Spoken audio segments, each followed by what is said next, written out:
ألا بذكر الله تطمئن القلوب. بسم اللہ الرحمن الرحیم۔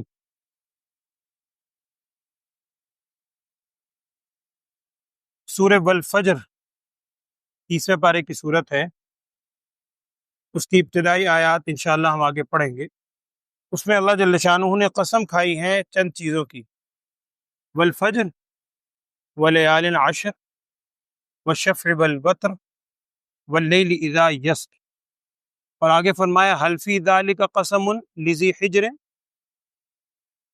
یہ پہلے ہمارے سامنے بات آئی ہے کہ قسم جب کھائی جاتی ہے، عام طور پر انسان قسم کھاتا ہے اس چیز کی وجہ سے کہ دوسرے کو یقین دلانا۔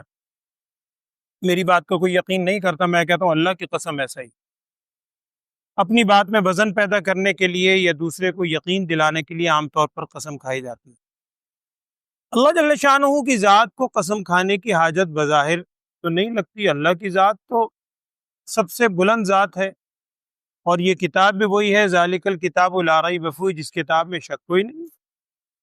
تو اللہ جل شانہ جب کسی چیز کو قسم کھا کے ارشاد فرماتے ہیں، اس کے بارے میں بڑی تفصیل لکھی ہے مفسرین نے۔ میں صرف ایک بات عرض کر دیتا ہوں، اکثر مفسرین لکھتے ہیں کہ جس چیز کی قسم کھائی جا رہی ہے، جسے جواب قسم بھی کہتے ہیں، مقسم بھی کہتے ہیں، جس چیز کی قسم کھائی جا رہی ہے اس چیز کی اہمیت بیان کرنا مقصود ہوتا ہے۔ یعنی آگے جو چیز آ رہی ہے یہ اتنی اہم ہے جس کو اللہ جل شانہ کی ذات بھی قسم کھا کے ارشاد فرما رہے ہیں۔ اور وہ چیز تو خیر میں اس وقت نہیں عرض کر رہا، الم تر کیف فعل ربک بعاد ارم ذات العماد آگے ہے۔ میں اس قسم کے حوالے سے ایک دو باتیں عرض کرنی ہے کہ جو سورہ والفجر میں قسم کھائی گئی ہے اس کا معنی ہے اللہ تعالیٰ قسم کھا کے فرما رہے ہیں، قسم ہے فجر کی اور قسم ہے 10 راتوں کی، لیال عشر۔ اس فجر سے کون سی فجر مراد ہے؟ بعض مفسرین کا تو کہنا ہے کہ ہر فجر مراد ہے، یعنی ہر روز جو فجر کا وقت ہوتا ہے اللہ جل شانہ اس کی قسم کھا رہے ہیں، قسم ہے فجر کی، کیونکہ آپ جانتے ہیں کہ سب سے زیادہ متبرک وقت وہی ہے، فجر کا وقت سب سے زیادہ متبرک بھی ہے، تو اللہ جل شانہ عمومی طور پر قسم کھا رہے ہیں فجر کی۔ کچھ حضرات کا کہنا یہ ہے کہ اس سے ہر فجر مراد نہیں ہے، بلکہ اس سے فجر مراد ہے 10 ذی الحجہ کی۔ 10 ذی الحجہ کی فجر کی قسم کیوں کھائی اللہ نے؟ اس کی ایک وجہ بعض حضرات نے لکھی ہے، مفسرین نے، بڑی عجیب وجہ ہے، شاید آپ کے ذہن میں پہلے ہوگی یا نہیں ہوگی۔ دیکھیں، یہ 10 ذی الحجہ سال کا واحد دن ہے، سمجھانے کے لیے کہا جاتا ہے جس کی رات کوئی نہیں، جس کی رات کوئی نہیں۔ کیسے؟ آپ نے یہ بات سنی ہے کہ ہم جب ہجری سال کو شمار کرتے ہیں، قمری سال، اسلامی سال بھی ہم کہتے ہیں، دن، قمری دن، تو اس میں رات پہلے آتی ہے، دن بعد میں آتا ہے۔ رمضان کا جب ہم چاند دیکھتے ہیں تو اسی رات سے تراویح کا آغاز کر دیتے ہیں، یعنی رمضان کی رات شروع ہو گئی، وہ اگلا دن۔ اسی طرح 27ویں کی یا 26ویں کی شب جو ہوتی ہے، وہ اگر 26واں روزہ گزرے گا تو اگلی رات پہلے رات آئے گی پھر دن آئے گا، ایسے ہی ہوتا ہے۔ لیکن یہ 10 ذی الحجہ، اس سے پہلی جو رات ہے، حجاج اکرام جن کو اللہ نے سعادت دی ہے، آپ نے یہ مسئلہ سنا ہوگا کہ 9 ذی الحجہ کو یوم عرفہ، حج کا سب سے بڑا رکن ہے، رکن اعظم 9 ذی الحجہ۔ اگر کوئی شخص 9 ذی الحجہ کا دن گزرنے کے بعد رات میں بھی عرفہ کے اندر قیام کر لے، وقوف کر لے، تو اس کو عرفہ کا وقوف ہی کہا جائے گا۔ اس کا مطلب یہ ہے کہ وہ بھی عرفہ کی ہی رات ہے، عرفہ کا دن سارا گزرا، اس کے بعد رات عرفہ کی آئی ہے، تو وہ 10 ذی الحجہ کی رات، لیکن اگر رات میں کوئی عرفہ کا قیام کر لے اسے وقوف عرفہ مل جاتا ہے۔ یہ علماء سے آپ نے مسئلہ سنا ہے۔ اس لیے بعض اہل علم لکھتے ہیں کہ عرفہ کا دن ایسا ہے جس کی 2 راتیں ہیں، ایک وہ 9 جو اس سے پہلے، وہ تو ہے ہی روٹین کے حساب سے، لیکن عرفہ کے دن گزرنے کے بعد 10 ذی الحجہ سے پہلے جو رات آئے گی وہ رات بھی عرفہ ہی کی شمار ہوتی ہے۔ اسی لیے اگر اس رات میں بھی کسی کو قیام مل گیا اسے وقوف عرفہ مل جائے گا۔ اور یہ مسئلہ بھی آپ نے سنا ہے، اگر کسی کو وقوف عرفہ نہ ملے تو ایسی صورت میں اس کا حج نہیں ہوگا، جو مرضی کر، سارا سال وہاں پر کھڑا رہے، لیکن اگر عرفہ کا دن یا وہ اگلی رات میں اس کو تھوڑی دیر کے لیے بھی وقوف نہیں ملا، اس کا حج نہیں ہوگا، سب سے رکن اعظم۔ تو اس وجہ سے بعض مفسرین کا کہنا یہ ہے کہ والفجر میں جو قسم کھائی ہے وہ 10 ذی الحجہ کی جو فجر ہے، چونکہ یہ وہ فجر ہے جس کی رات کوئی نہیں تھی، اس وجہ سے اس کی خاص قسم کھائی گئی، واللہ اعلم۔ آگے جو الفاظ ہیں ولیال عشر، قسم ہے 10 راتوں کی۔ ان 10 راتوں سے اکثر مفسرین کے نزدیک ذی الحجہ کا جو پہلا عشرہ ہے اس کی راتیں مراد، اور اس میں بڑی علماء نے بحث کی ہے، جس میں یعنی خلاصے کے طور پر آپ کہہ رہے ہیں کہ نتیجے کے طور پر بات یہ کی گئی ہے، سوال یہ سامنے آتا ہے کہ رمضان کا جو آخری عشرہ ہے اس کی زیادہ فضیلت ہے یا ذی الحجہ کے پہلے عشرے کی زیادہ فضیلت؟ حدیث میں ان دونوں کے بڑے فضائل آئے، اس پہ اہل علم نے بحث کی ہے کہ رمضان کے آخری عشرے کی جو آخری عشرے یعنی رمضان کے آخری 10 دن ہیں ان کی زیادہ فضیلت ہے یا ذی الحجہ کے پہلے 10 دنوں کی زیادہ فضیلت ہے؟ تو نتیجے کے طور پر، خلاصے کے طور پر علماء نے بات یہ نقل کی ہے کہ اگر دنوں کو دیکھا جائے تو دن تو جو ذی الحجہ کے آخری 10 دن ہیں ان کی فضیلت رمضان کے آخری 10 دنوں سے بھی زیادہ، لیکن راتوں کے اعتبار سے اگر دیکھا جائے تو چونکہ رمضان کے جو آخری عشرے کی راتیں اس میں شب قدر بھی ہے، وہ بہت فضیلت والی رات ہے، لہٰذا راتوں کے اعتبار سے رمضان کے آخری عشرے کی جو راتیں ہیں ان کی فضیلت اس کی نسبت زیادہ ہے۔ آپ زیادہ کم کو چھوڑیں، یہ کنفرم ہے کہ ذی الحجہ کے پہلے 10 دن جو ہیں ان کی فضیلت عام سال کے دنوں کی نسبت بہت زیادہ ہے۔ وہ کیا ہے؟ وہ ایک دو باتیں، چونکہ کل سے یا پرسوں سے انشاءاللہ شروع ہو رہا ہے اس لیے میں ایک دو بات عرض کر دیتا ہوں۔ ایک حدیث کا مفہوم یہ ہے کہ نبی صلی اللہ علیہ وسلم نے ایک موقع پہ یہ بات ارشاد فرمائی کہ یہ جو ذی الحجہ کے پہلے 10 دن ہیں، ان 10 دنوں میں اللہ کی توفیق صحیح ہے، اللہ ہی توفیق دیتا ہے، اگر کوئی شخص کوئی بھی نیک کام کرے، ایک وہ کام ہے جو اس نے سارا سال نیک کام کرتا ہے، وہی نیک کام یا اس کے علاوہ کوئی نیک کام ان 10 دنوں میں کرتا ہے، تو اللہ جل شانہ کو اس 10 دنوں میں کوئی نیک کام ان علاوہ یعنی ان 10 دنوں کے علاوہ نیک کام کرنے سے بہت زیادہ فضیلت کن دنوں کی ہے؟ ان 10 دنوں۔ اللہ کو سب سے زیادہ محبوب وہ عمل ہے جو ان 10 دنوں کے اندر کیا جائے سارے سال کی بنسبت، لہٰذا ان 10 دنوں کو عام دنوں کی طرح نہ سمجھیں۔ یہ جو عشرہ شروع ہو رہا ہے ذی الحجہ کا بہت ہی فضیلت والا ہے۔ اس کی فضیلت کی کیا وجہ ہے باقی تو اللہ جانتا ہے، میں ایک دو بات عرض کر دیتا ہوں جو عام فہم آدمی بھی اگر ان باتوں کو سمجھے گا اس کے واقعی بات سمجھ میں آتی ہے۔ سب سے پہلی بات تو یہ ہے کہ اللہ جل شانہ نے جو ہم پر عبادات مقرر کی ہیں، ہم غور کریں، فرض کریں نماز ہے، روزہ ہے، حج ہے، زکوٰۃ ہے، جہاد ہے، تلاوت ہے، ذکر ہے، جو بھی آپ شمار کرتے ہیں، نماز ہی لے لیں۔ نماز یا کوئی بھی عبادت ہے، اللہ تعالیٰ نے اس کے لیے اوقات اگرچہ متعین کیے ہیں، ان الصلاۃ کانت علی المؤمنین کتابا موقوتا، قرآن کہتا ہے کہ نماز کے مقررہ اوقات ہیں، لیکن یہ نماز آپ جانتے ہیں ان اوقات کے علاوہ نفلی نماز آپ علاوہ بھی پڑھ سکتے ہیں۔ دن کا وقت ہے یعنی سورج نکلنے کے بعد آپ نوافل پڑھتے ہیں، دیگر عبادات کر سکتے ہیں، جتنی مرضی نمازیں پڑھ، فرض نماز اگر پڑھ بھی لی ہے ظہر کی، اس کے بعد نوافل پڑھ سکتے ہیں، مغرب اس وقت آپ نوافل پڑھ سکتے ہیں، اوابین کے نوافل کی ویسی بڑی فضیلت ہے، سارے نوافل پڑھیں۔ تو فرض کے علاوہ بھی آپ مختلف اوقات میں وہی عبادت نماز والی کر سکتے ہیں۔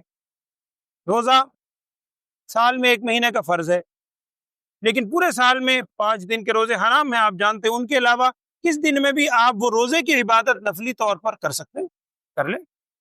لیکن 2 عبادتیں ایسی ہیں جن کے لیے اللہ جل شانہ نے دن متعین کر دیے، اور ان میں سے ایک ایسی ہے جن کے لیے دن بھی متعین ہے، جگہ بھی متعین ہے، اور ایک ایسی ہے جس کے لیے دن تو متعین ہے، جگہ متعین نہیں ہے۔ اور عجیب بات ہے، ان دونوں عبادتوں کا تعلق اسی ذی الحجہ کے عشرے سے ہے، یہی عشرہ ذی الحجہ۔ ان میں ایک عبادت تو ہے حج کی، اور ایک عبادت ہے قربانی کی۔ وہ ذی الحجہ کی جو عشرے کے آخری دن ہم شروع کرتے ہیں، 10 تاریخ کو شروع کرتے ہیں، ان میں قربانی کی ایسی عبادت ہے جس کے لیے اللہ نے دن تو متعین کیے ہیں، جگہ متعین نہیں کی۔ قربانی یہاں بھی کر سکتے ہیں، قربانی حرم میں بھی ہوگی انہی دنوں میں، دن تو وہی ہیں، حرم میں کریں گے وہ بھی قربانی ہے، حرم سے باہر کریں گے وہ بھی قربانی ہے، یہاں کریں گے وہ بھی قربانی، دن متعین ہے، 10 11 12 تو قربانی کے دن۔ آج اگر کریں گے 1000 نیت کر لیں قربانی قربانی، دعائیں پڑھتے رہے، قوالی پہ قربانی نہیں ہوگی، صدقہ ہو جائے گا، ویسے قربانی کی عبادت نہیں ہوگی۔ اور ایک عبادت ایسی ہے جس کے لیے اللہ جل شانہ نے دن بھی متعین کیا ہے، جگہ بھی متعین کی ہے، وہ کیا ہے؟ حج کی عبادت۔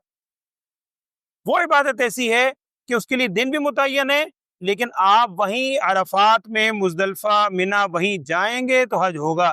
ایون انہی دنوں میں اگر آپ مکہ میں بیٹھے رہیں آپ کا حج نہیں ہوگا، آپ کو عرفات جانا پڑے گا۔ تو ان دو عبادتوں کے لیے خصوصیت سے یہ عشرہ ذی الحجہ ہی موقع، تو اس عشرہ ذی الحجہ کی بہت بڑی فضیلت ہے۔ ایک تو میں نے عبادت کے حوالے سے آپ سے عرض کی، ان عبادت کی بہت زیادہ اس میں فضیلت ہے، اور دوسری چیز ایک یہ ہے، یہ جو عشرے کے دن ہیں، ان دنوں کے اندر اگر آپ غور کریں 4 مہینے حرمت والے ہیں، یہ میں نے شاید ایک موقع پہ آپ سے عرض کیا تھا، وہ جو حرمت والے مہینے ہیں 12 مہینوں میں سے 4، ان 4 حرمت والے مہینوں میں سے یہ ذی الحجہ بھی ہے۔ اور یاد رکھنے کی آسانی کے لیے اگر آپ یاد رکھنا چاہیں، حج کا مہینہ، اور اس کو ذی الحجہ نام بھی اسی لیے اس کا، ذی الحجہ حج والا مہینہ، ایک یہ ذی الحجہ حج والا مہینہ، ایک مہینہ اس سے پہلے ذی قعدہ جو آج کل چل رہا ہے تقریباً آخری تاریخ ہے، ایک ذی الحجہ کے بعد محرم، ذی قعدہ، ذی الحجہ، محرم 3 اکٹھے، اور ایک رجب، 3 اور 1 4، یہ 4 مہینے حرمت والے ہیں جن کا ذکر قرآن میں کئی جگہ پر اللہ جل شانہ فرمایا، سورہ بقرہ پہ بھی ہے، سورہ توبہ میں بھی ہے، دیگر مقام پہ بھی غالباً۔ تو یہ ذی الحجہ کا مہینہ حرمت والا مہینہ بھی ہے۔ اور ایک حدیث اور میں آپ سے عرض کر دیتا ہوں، ایک یہودی نے ایک موقع پر حضرت عمر فاروق رضی اللہ تعالیٰ عنہ سے ایک بات کہی، اس نے کہی حضرت عمر فاروق رضی اللہ تعالیٰ عنہ سے کہ تمہارے دین میں، یہودی کہہ رہا ہے، تمہارے دین میں ایک ایسا حکم، ایک ایسی آیت اللہ تعالیٰ کی طرف سے اتری ہے، اگر ہمارے ہاں وہ آیت اترتی نا، ایسا حکم اترتا، ہم تو اس دن کو عید کی طرح مناتے ہیں۔ ان کا جی کون سی آیت ہے، وہ کون سا حکم ہے؟ وہ آپ جانتے ہیں، حجۃ الوداع کے موقع پر جس میں دین کی تکمیل کا اعلان ہوا، الیوم اکملت لکم دینکم واتممت علیکم نعمتی ورضیت لکم الاسلام دینا، جس میں اللہ جل شانہ فرما رہے ہیں آج کے دن میں نے دین مکمل کر دیا اور میں تم سے راضی ہو گیا اسلام کے طور پہ ساری۔ تو یہ دین کا مکمل ہو جانا اس امت کی بہت بڑی فضیلت ہے، اس امت میں دین مکمل کیا۔ تو یہودی کہنے لگا اگر ہمارے دین میں اترتا ہم اس کو عید مناتے۔ حضرت عمر فاروق رضی اللہ عنہ نے جو بات ارشاد فرمایا اس کا مفہوم یہ ہے، اللہ کے بندو ہمارے ہاں تو 3 عیدیں ہیں۔ انہوں نے کہا وہ کیسے؟ انہوں نے کہا جس دن یہ آیت اتری تھی وہ یوم عرفہ تھا، یوم عرفہ ویسے ہی بہت فضیلت والا دن ہے، اور یوم عرفہ کے اس دن کے روزے کی فضیلت بعض روایات میں آتا ہے، نبی صلی اللہ علیہ وسلم ارشاد فرمایا اگر کوئی شخص عرفہ کے دن کا روزہ رکھ لے تو اس کے 1 سال کے گزشتہ اور 1 سال کے آئندہ اللہ تعالیٰ گناہ معاف فرما دے گا۔ اور اس سے بعض محدثین نے یہ نقطہ بھی لکھا ہے، نقطے کے طور پہ بات لکھی ہے کہ اللہ جل شانہ 1 سال کے آئندہ گناہ معاف فرمائے گا، اس کا مطلب ہے کہ آئندہ 1 سال تک زندہ رہے گا۔ یعنی اگر کوئی 9 ذی الحجہ کا روزہ رکھ لے تو 1 سال آئندہ گناہ یا عمل کرے گا، پھر اللہ تعالیٰ کی طرف سے معافی ہے، یعنی زندہ رہے گا اگر کوئی 9 ذی الحجہ کا روزہ رکھ لے۔ تو حضرت عمر فاروق رضی اللہ تعالیٰ عنہ نے جو بات ارشاد فرمائی اس کا مفہوم یہ، انہوں نے کہا کہ یہ تو ہمارے لیے ویسے ہی بڑی عید کا دن ہے یوم عرفہ، اور پھر وہ دن بھی تھا جمعہ کا، نبی صلی اللہ علیہ وسلم نے جب حج عطا فرمایا حجۃ الوداع، اس دن 9 ذی الحجہ یوم عرفہ جمعے کا دن تھا، جمعہ کا دن بھی ویسے ہے۔ پھر انہوں نے یہ بات بھی ارشاد فرمائی کہ جس جگہ بھی آیت اتری وہ حرم، اور مہینہ کون سا؟ حرمت والا۔ تو ہمارے نزدیک تو ساری باتیں بڑے اعزاز والی ہیں، ہم تو ساری چیزوں کو بہت خوشی سے مناتے ہیں۔ تو یہ دن انتہائی عظمت والے دن ہیں۔ ان دنوں میں پورے عشرے میں 9 تاریخ تک ممکن اگر ہو تو ہر دن کا روزہ، ہر دن کے روزے کے حوالے سے مختلف روایات ہیں، بعض روایت میں محدثین نے کلام بھی کیا ہے کہ اس روایت میں، اور واقعتاً جس میں بہت زیادہ فضیلت بیان ہوئی ہے وہ تو نہیں، عرفے کے دن کی بہرحال فضیلت ہے جو میں نے آپ سے عرض کی۔ آپ صلی اللہ علیہ وسلم نے فرمایا کہ اگر کوئی 9 ذی الحجہ کا روزہ رکھ لے وہ اللہ جل شانہ کے ہاں سے اس کی یہ فضیلت ہوگی جو میں نے عرض کیا۔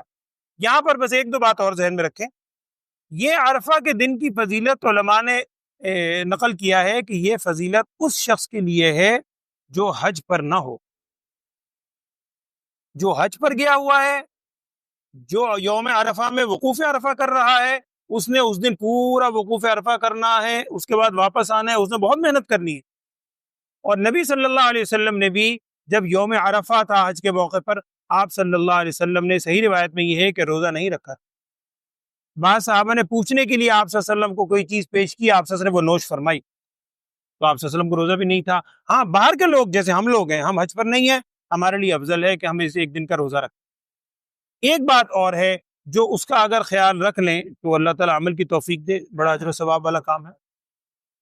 وہ یہ ہے کہ جب ذی الحجہ کا چاند دیکھ لیں، آج 29 ہے، ممکن ہے آج چاند ہو جائے، جو بظاہر امکان کم لگ رہا ہے، اللہ جانتا ہے آج ہو جائے یا کل ہو جائے، کل ہی زیادہ چانس ہے، کل اگر چاند کل تو یقینی ہے چاند ہو جائے، تو جس شخص نے قربانی کرنی ہے، واجب قربانی کرنی ہے یا نفلی، وہ میں انشاءاللہ ایک دو دن میں اس کو بھی کچھ باتیں عرض کر دوں گا، وقت مختصر ہے۔ تو جس شخص نے قربانی کرنی ہے وہ ذی الحجہ کا جب چاند دیکھ لے، چاند ہونے کے بعد جب تک اپنے جانور کی قربانی نہ کر لے، اس وقت تک حدیث میں حکم یہ ہے کہ وہ اپنے جسم سے بال اور ناخن وغیرہ نہ کاٹے۔ اس پہ بھی محدثین نے تفصیل لکھی ہے۔ بیشتر علماء کے نزدیک یہ حکم مستحب ہے، واجب نہیں ہے، بہتر یہی ہے، لیکن ہر شخص کو کوشش کرنی چاہیے کہ اگر جانور کی قربانی وہ کر رہا ہے تو ذی الحجہ کا چاند دیکھنے کے بعد، صرف 10 دن کی بات ہے، اپنے جسم سے بال اور ناخن وغیرہ نہ کاٹے۔ باقی تو اللہ جانتا ہے اس کی حکمت کیا ہے۔ بعض حضرات نے حکمت کے طور پہ ایک بات نقل کی ہے، وہ یہ ہے کہ جو حضرات گئے ہیں حج پہ وہ جانتے ہیں کہ احرام کی حالت میں یہ ناخن اور بال وغیرہ کاٹنے کی ممانعت ہے، اور بھی کچھ ممانعت ہیں، ان میں یہ بھی ہے۔ تو اس موقع پر اگر کوئی شخص کسی وجہ سے، مجبوری کی وجہ سے، وسائل نہ ہونے کی وجہ سے، بیماری کی وجہ سے، ضعف کی وجہ سے اگر حج پر نہیں جا سکا، بڑا اس کا دل تڑپ رہا ہے، کسی مجبوری کی وجہ سے نہیں جا سکا، تو ہم اللہ کی رحمت کو محدود نہ کریں کہ عرفات میں جو اللہ کی رحمت کی اس وقت بارش برستی ہے 9 ذی الحجہ کو، اللہ تعالیٰ صرف اس لیے اس کو محروم کر دے گا کہ جی تو اس خطے میں داخل نہیں ہو سکا۔ نہ نہ نہ، وہ بات وہی ہے، فضیلت تو بہت ہے، لیکن اگر کوئی شخص دور ہے، یہاں دور رہتے ہوئے بھی صرف تھوڑی سی شباہت اختیار کر لے کہ ناخن وغیرہ نہ کاٹے، اپنے جسم کے بال نہ کاٹے۔ بقول شخص سے کسی نے کہا تھا کہ تیرے محبوب کی یا رب شباہت لے کے آیا ہوں، صلی اللہ علیہ وسلم، تیرے محبوب کی یا رب شباہت لے کے آیا ہوں، حقیقت اس کو تو کر دے، میں صورت لے کے آیا ہوں۔ ہم ظاہری شکل و صورت ویسی بنا کے لائے ہیں، تو اللہ تعالیٰ اس کے اندر حقیقت کی جان پیدا کر دے۔ تو ہم اگر ظاہری شکل و صورت اس نقل کو اختیار کر لیں اور یہ تصور قائم کریں کہ اس وقت وہ لوگ عرفات کے اندر، مزدلفہ مینا کے اندر گھوم رہے ہوں گے، تو اگر یہ سوچ کر ہم یہ عمل کریں گے تو انشاءاللہ اجر و ثواب بھی ملے گا۔ تو احتیاط، یہ میں پھر عرض کر دیتا ہوں 2-3 باتیں کہ ان دنوں میں کوشش کریں عام دنوں سے زیادہ عبادت کریں۔ ان 9 دنوں میں چونکہ 10 کا روزہ تو حرام ہے، 10، 11، 12 تینوں روزے حرام ہیں، یہ 3 مسلسل ہیں، 10 ذی الحجہ، 11 ذی الحجہ، 12 ذی الحجہ، 3 مسلسل، اور بلکہ 13، 4 یہ مسلسل اور 1 یکم شوال عید الفطر، یہ 5 روزے سارے سال میں حرام شمار ہوتے ہیں۔ ان دنوں میں آپ جو مرضی نیت کر لیں روزہ نہیں ہوگا۔ بات وہی ہے، نہ روزہ رکھنا عبادت، نہ روزہ نہ رکھنا عبادت۔ عبادت تو ہے اللہ تعالیٰ کے حکم کی اتباع کا۔ جب اس نے حکم دے دیا روزہ رکھو رمضان، بہت اچھا۔ جہاں 29-30 روزے ہوئے، یکم شوال آئی، اللہ تعالیٰ نے فرمایا حرام، آج رکھو گے تو گناہ ہوگا، بہت اچھا، اللہ نہیں رکھ۔ تو اسی طرح شروع کے 9 دنوں کا اگر ہو سکے تو روزہ رکھیں، خاص طور پر 9 تاریخ کا روزہ اگر اللہ توفیق دے تو ضرور رکھیں۔ ان دنوں میں عبادت عام دنوں کی نسبت کثرت سے کریں، اور وہ تکبیرات کا اہتمام بھی ضرور کریں۔ ایک روایت میں یہ بھی ہے کہ ان دنوں کے اندر تکبیر، تحلیل اور تحمید یہ کثرت کے ساتھ کیا کرو۔ تکبیر اللہ اکبر، تحلیل لا الہ الا اللہ، اور تحمید الحمدللہ۔ تو اس کلمات کی کثرت کریں، اور 9 ذی الحجہ سے جو تکبیرات تشریق ہیں جن کی ادائیگی واجب کے درجے میں ہے وہ انشاءاللہ 9 ذی الحجہ سے پہلے جب بات ہوگی میں عرض کر دوں گا کہ 9 ذی الحجہ کی فجر سے لے کر 13 ذی الحجہ کی عصر تک 23 نمازیں بنتی ہیں، 9 10 11 12 چاروں دنوں کی 5 نمازیں اور 13 کی 3 نمازیں، 20 اور 3 23۔ ان 23 نمازوں میں ہر فرض نماز کے بعد ایک مرتبہ تکبیر تشریق کہنا واجب ہے ہر شخص پر، چاہے وہ حرم میں ہو چاہے یہاں ہو۔ اللہ اکبر، لا الہ الا اللہ واللہ اکبر، اللہ اکبر وللہ الحمد۔ اور ویسے بھی بعض نے لکھا ہے کہ عام دنوں میں بھی اس تکبیر کا، اللہ اکبر کا، لا الہ الا اللہ کا اہتمام کریں، عبادت کا اہتمام کریں اور گناہوں سے بچنے کا خاص اہتمام کریں۔ میں پھر عرض کر رہا ہوں کہ علماء نے لکھا ہے کہ دنوں کے اعتبار سے رمضان کے آخری 10 دنوں سے بھی زیادہ فضیلت والے دن ہیں یہ جو اب شروع ہو رہا ہے عشرہ۔ اللہ تعالی ہمیں ان باتوں پر عمل کرنے کی توفیق عطا فرمائے، اللہم آمین۔ الحمدللہ رب العالمین، اللہم صلی علی سیدنا و مولانا محمد وعلی آل سیدنا و مولانا محمد مبارک وسلم۔ اللہم ارنا الحق حقا وارزقنا اتباعہ وارنا الباطل باطلا وارزقنا اجتنابہ۔ یا اللہ ہمیں ان تمام باتوں پر عمل کرنے کی توفیق عطا فرما۔ عشرہ ذی الحجہ مقدس ایام شروع ہو رہے ہیں، ہمیں ان کی قدر دانی کی توفیق عطا فرما۔ صحت و عافیت کے ساتھ یا اللہ ہمیں یہ ایام نصیب فرما۔ خلوص کے ساتھ ہر عبادت کرنے کی توفیق عطا فرما۔ ہر عبادت میں نبی صلی اللہ علیہ وسلم کی کامل اتباع ہم سب کو نصیب فرما۔ جو ہم میں بیمار ہیں تو جانتا ہے، تمام بیماروں کو صحت، عافیت، سلامتی والی زندگی عطا فرما۔ وصلی اللہ تعالی علی خیر خلقہ سیدنا و مولانا محمد وعلی آلہ واصحابہ اجمعین، آمین برحمتک یا